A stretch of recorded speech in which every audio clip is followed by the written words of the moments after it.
Bueno, Bueno, sí, primero Ezequiel, ¿no?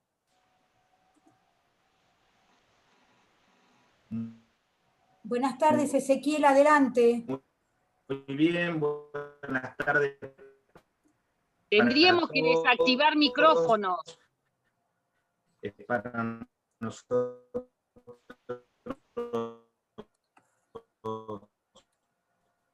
Ezequiel, no se te escucha. Habría que desactivar los micrófonos, Vivi. Sí. Te desactivo a vos, Marcela, que sos la única. Adelante, Ezequiel. Bueno, la presentación.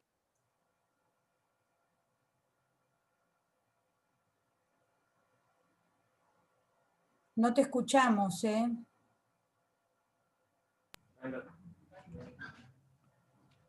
Bueno, ahora, ¿qué tal? ¿Cómo me están escuchando? Perfecto.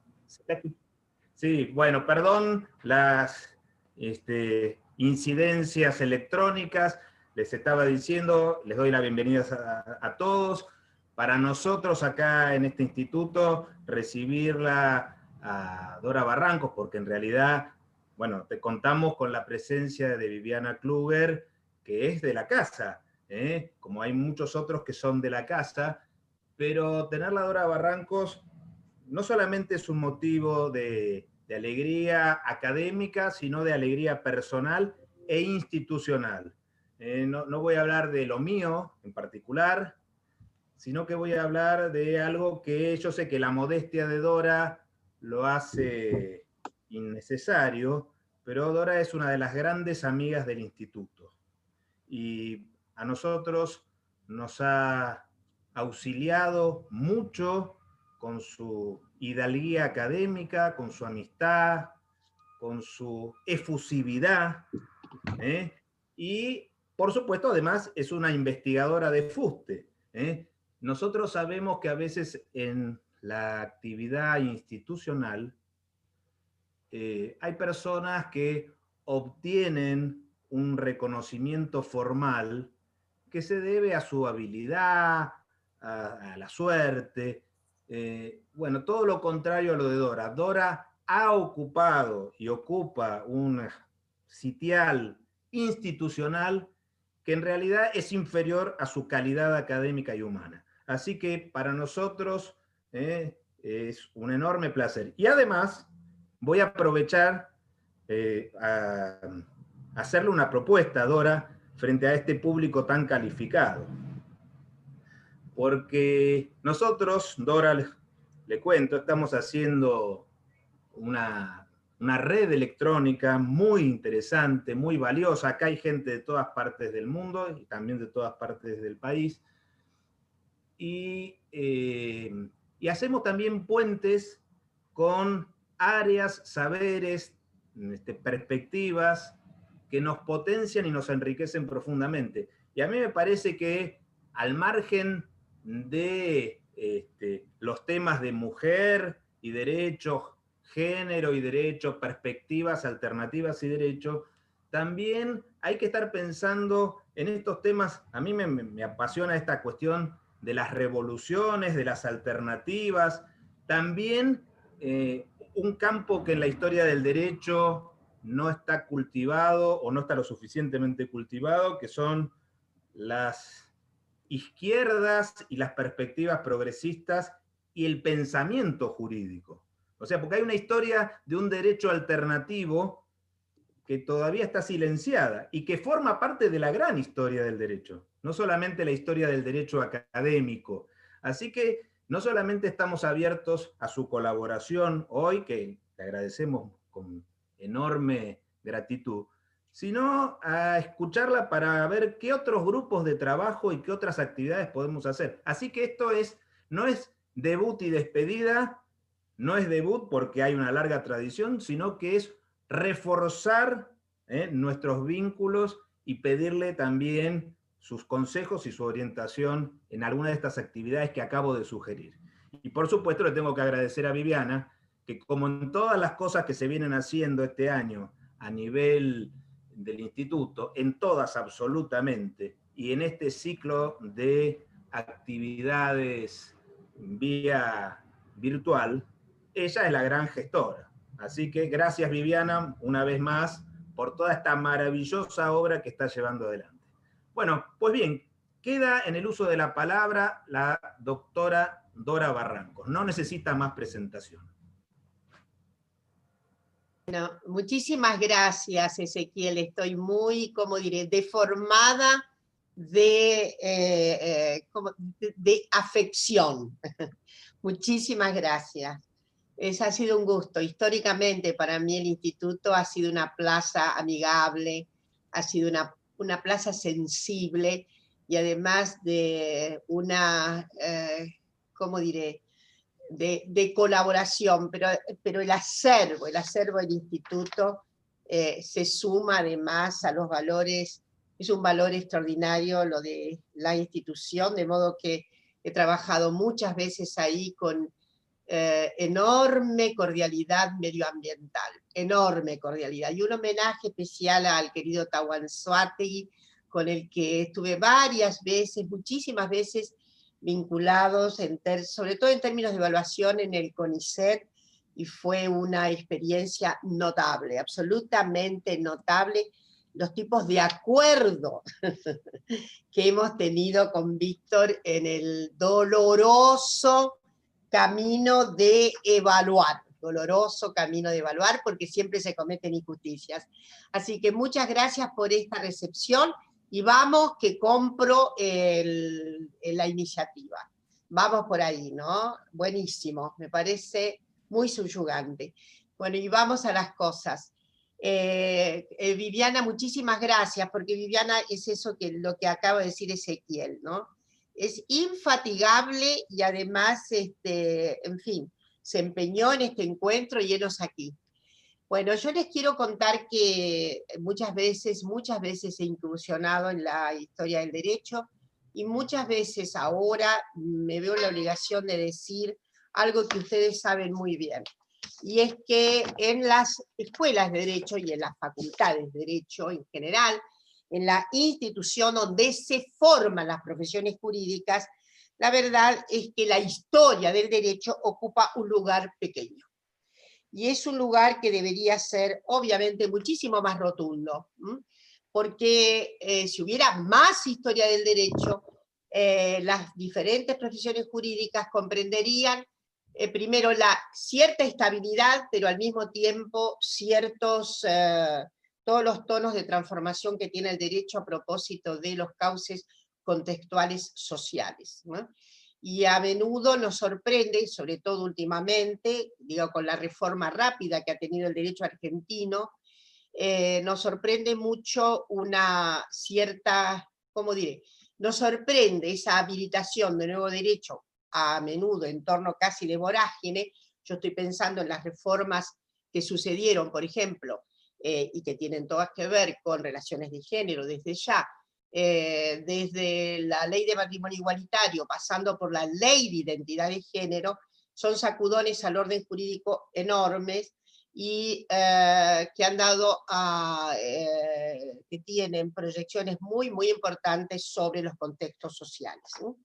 El contexto social es el gran habilitante del curso de la reforma en el derecho, pero al mismo tiempo una puede decir que hay una cuestión muy dialéctica ahí, y me animo a simplemente proponer una hipótesis, si es cuánto ha habilitado la reforma del derecho en la Argentina a conformar, a configurar expresiones sociales muchísimo más proclives a la integración de las personas y al reconocimiento del estado de ciudadanía.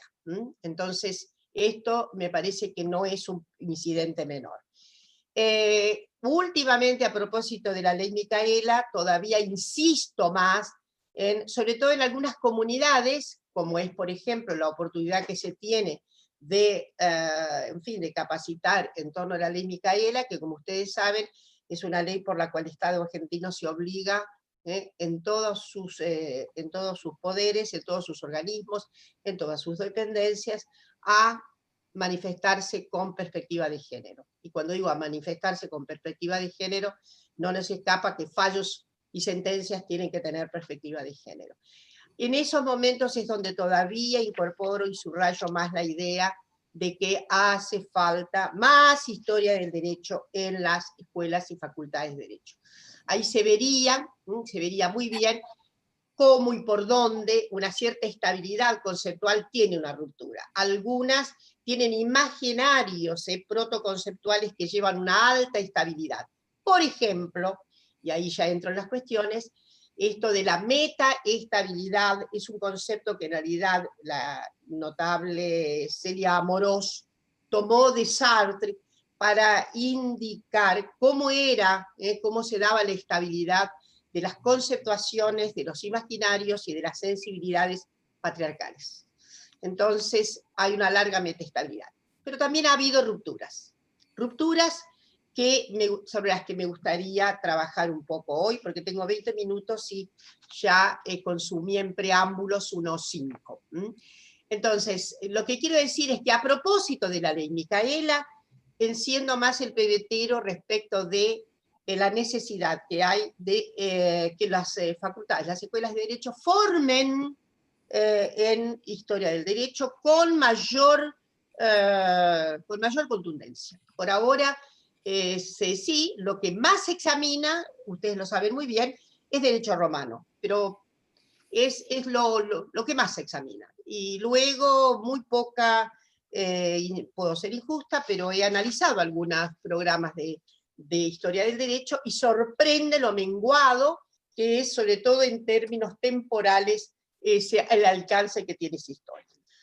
La segunda cuestión, ahora sí vamos a lo que voy a comunicar centralmente, es que volvimos a movernos en términos del derecho a propósito de la gran reforma habida en el Código Penal argentino con la ley 26.791 del 2012, que ustedes saben modificó el artículo 80 del Código Penal, dando lugar a no lo dice, nuestro código no dice ni femicidio ni feminicidio. Dice simplemente, artículo 1, sustituyese los incisos 1 y 4 del artículo 80 del Código Penal, que quedan redactados de la siguiente manera. Artículo 80. Se impondrá reclusión perpetua o prisión perpetua, pudiendo a las personas con, perdón, discúlpenme, se impondrá reclusión perpetua o prisión perpetua, pudiendo aplicarse lo dispuesto en el artículo 52 al que matare. 1. A su ascendiente, descendiente, cónyuge, excónyuge, o a la persona con quien mantiene o ha mantenido una relación de pareja, mediare o no convivencia. Sigue por ahí, y otro es 4, este me parece notable, a quien matare por placer, codicia, odio racial, religioso, de género, o a la orientación sexual, identidad de género, o a su expresión, etc. Esta es una reforma enorme sobre el Código Penal argentino. Y esto, por supuesto, nos incitó a ver por dónde, cómo había transitado el Código Penal argentino, los códigos, la cuestión del uxoricidio, como se decía antes, o conyugicidio, como se solía decir, sustituyendo a lo que se decía más antes, que era la noción de parricidio. Ustedes saben que parricidio es un concepto que se usaba muchísimo para dar lugar, obviamente parricidio es lo que sabemos, es la muerte producida al padre, pero por extensión el derecho en general, los usos del derecho solían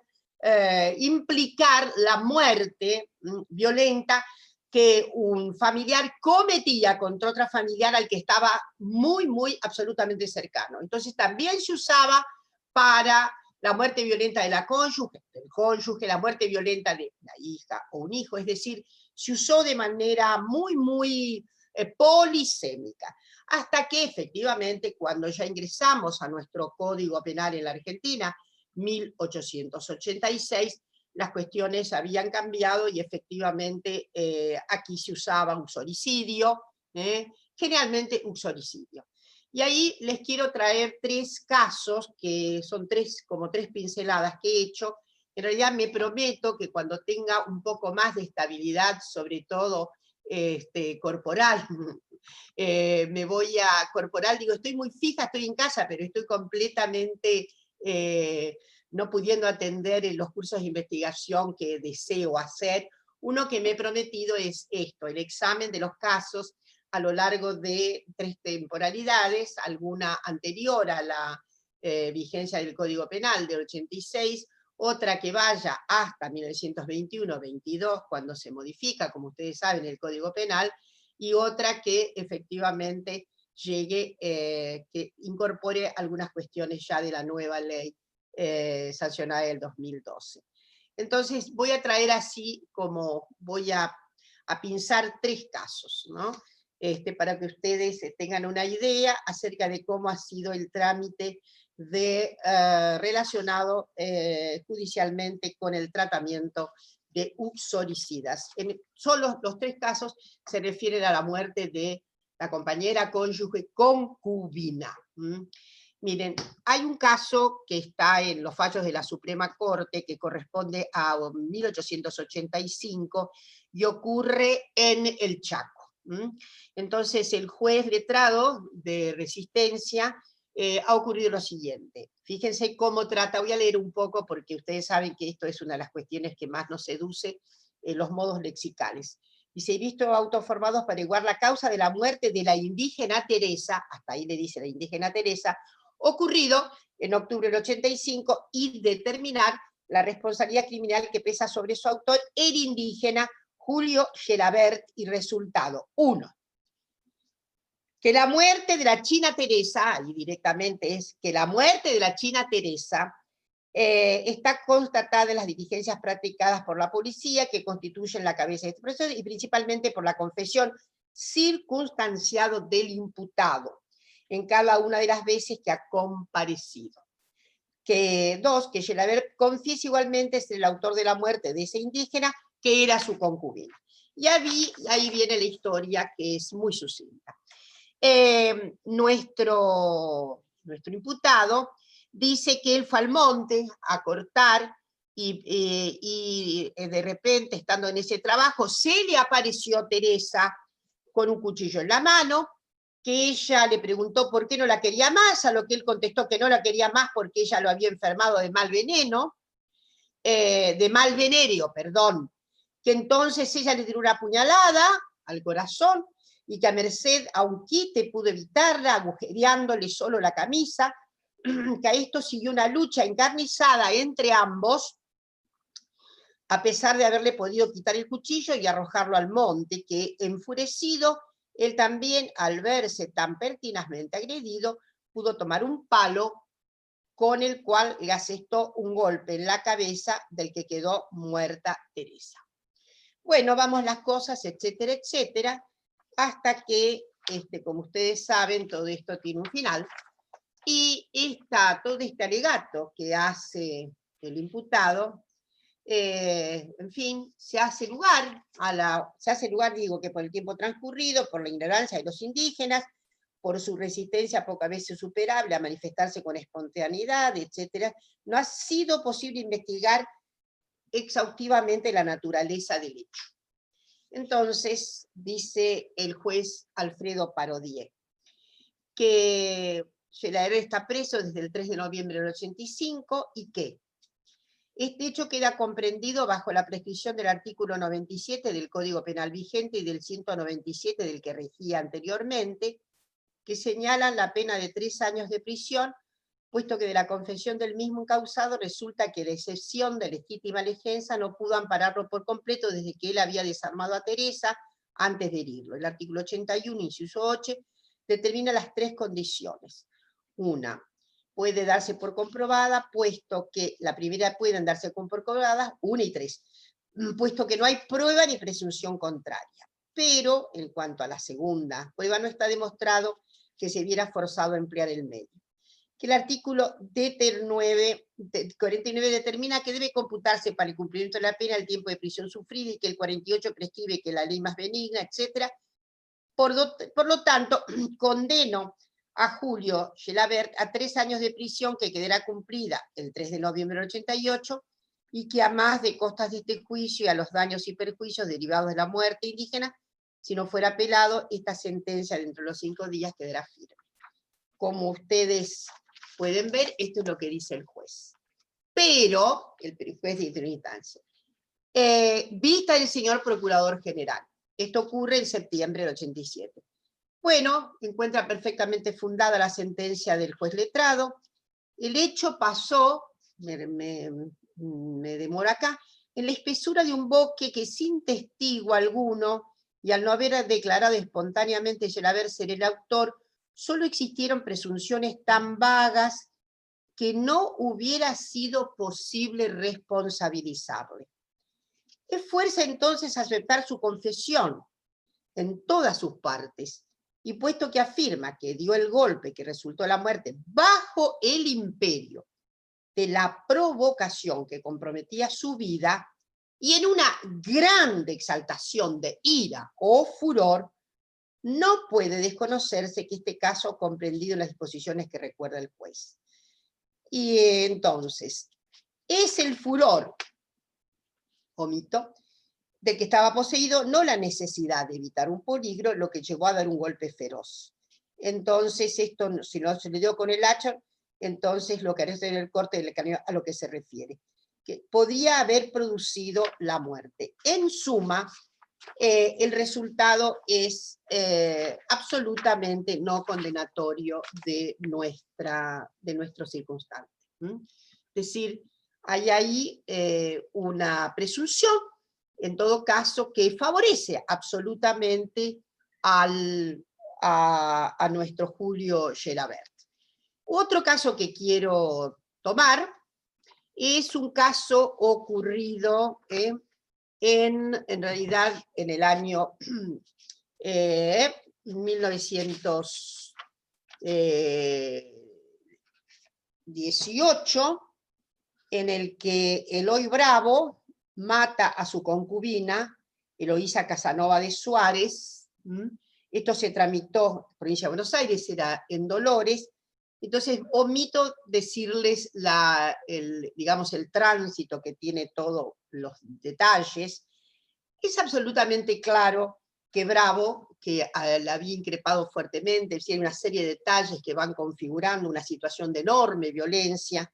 El individuo vuelve a entrar al cuarto, la mata de un tiro, y a pesar de todo esto, efectivamente, en primera instancia, sí, es condenado a 18 años, en segunda instancia se confirma, pero va a la Corte, y es notable el fallo de la Corte, enorme fallo de absolución de Eloy Bravo. Entonces quiero sí traerles algunas cuestiones. Está probado que Bravo castigaba frecuentemente a su concubina.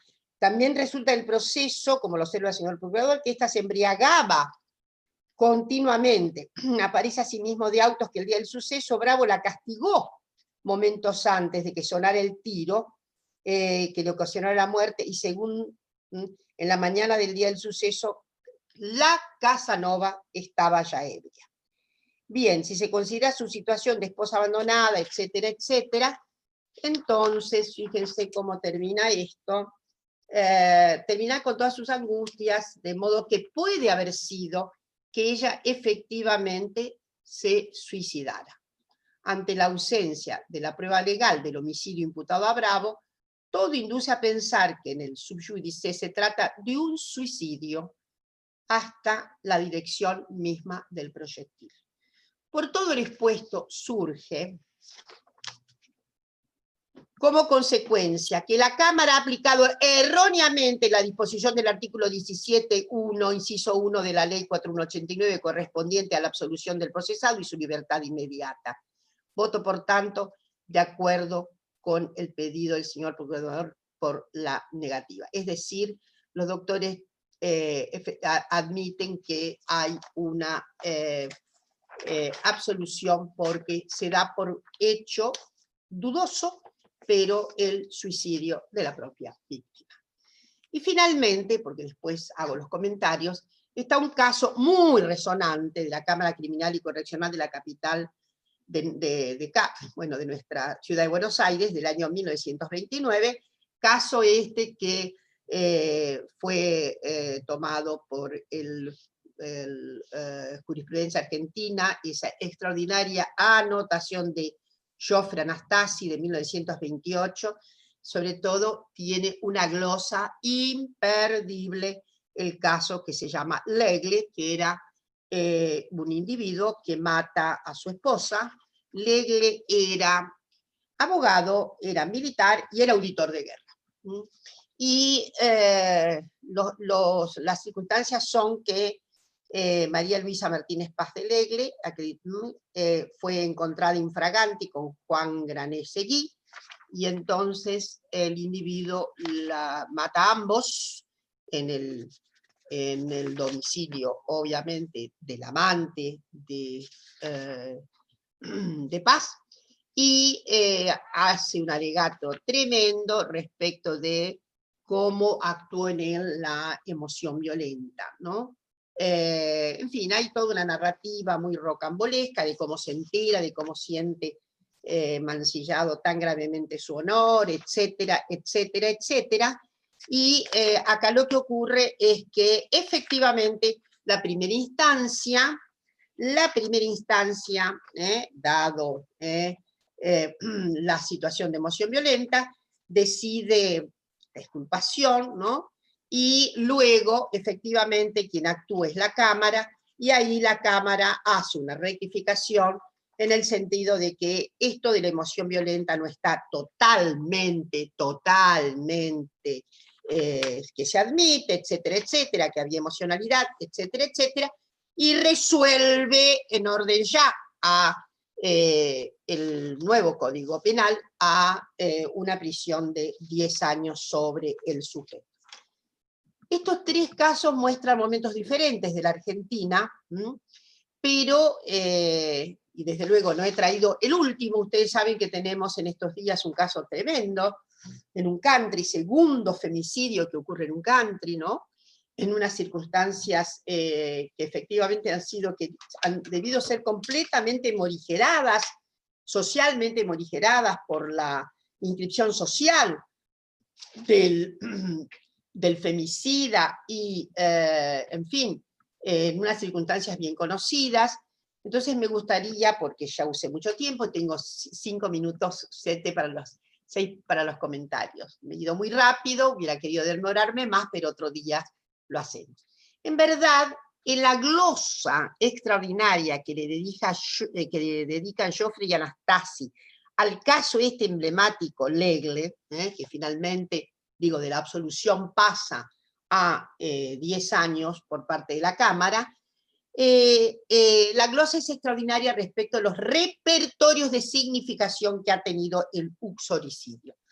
Obviamente repasa el adulterio, etcétera, etcétera, pero está excelente la nota fundamental, las notas fundamentales que ha hecho sobre todo la tentativa histórica y la recuperación que hace de Jiménez de Azúa, la consistencia permanente, aunque tambalee a veces o haya alguna vacilación, en realidad el marido, el cónyuge herido en su honor, mata. O, también hay otros casos que no traje acá, es el padre herido en su honor, mata. Entonces son crímenes que históricamente se llamaban crímenes de honor, de manera sucinta, o crímenes de dolor, en donde hay un abatimiento considerable de la pena, completamente. Entonces, voy a recordar que nuestro código, el primer código, hablaba de, en estos casos, déjenme recordarlo, pero después lo podemos recordar, apenas de hasta 6 años, 3 a 6 años, 1 a 3, 3 a 6 años. Obviamente con posibilidad de absolución. Esto, en fin, se modifica en el Código de 1922, dando lugar a, sí, a estas causales que pueden configurar una acción violenta, por el cual, pero en realidad ya no se va a usar en el hábito la cuestión de crimen de dolor o crimen por honor. Pero mi impresión es que hay una sustantibilidad respecto del honor. Hay sustantibilidad, finalmente, ¿cómo decirlo? una sustentabilidad en fin, la metaestabilidad a la que hacía lugar Celia Morós respecto de las concepciones sobre el honor. Miren, también se modificó ya con la recuperación de la democracia, ustedes recordarán, nada menos que los delitos que tienen que ver con las agresiones sexuales, con los delitos que tienen que ver con la sexualidad. Voy a recordar que se llamaban crímenes contra la honorabilidad, y que se cambiaron finalmente por los crímenes que tienen que ver con la integridad sexual. En fin, lo que quiero conceptualizar es que ha habido una larga estabilidad del concepto de honor. Larga estabilidad del concepto de honor.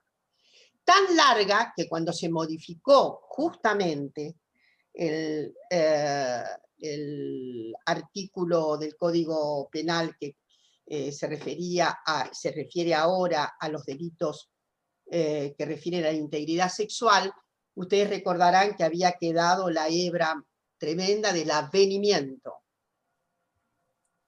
Del avenimiento.